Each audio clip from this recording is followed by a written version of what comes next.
C'est avec vous, Anne Le Gall, bonjour. Bonjour Thomas, bonjour à tous. Ces chercheurs veulent séquencer le génome de Léonard de Vinci. Oui, ils sont biologistes, anthropologues, historiens de l'art, experts de la police scientifique. Ils sont français, italiens, américains notamment. Et ils ont formé une équipe très sérieuse pour retrouver le Da Vinci Code. Ils veulent le code génétique de Léonard de Vinci pour le décrypter et percer peut-être ainsi les secrets de sa santé, de ses origines et surtout de son génial cerveau.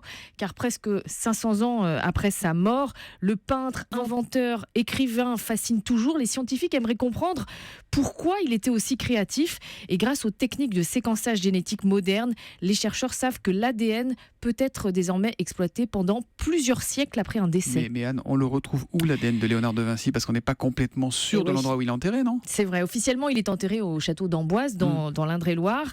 Et la première démarche, effectivement, sera d'authentifier ce corps grâce à la génétique et grâce aux descendants connus de Léonard de Vinci. Et il y a une deuxième piste d'enquête, alors plus surprenante celle-là, c'est de récupérer de l'ADN sur les tableaux ou les livres qui ont été touchés par le peintre. Et oui, parce qu'aujourd'hui... Sacré boulot, là, parce qu'il y a pas mal de gens qui ont dû les toucher, ces tableaux. Et puis surtout, il va falloir faire des prélèvements sans abîmer les œuvres d'art.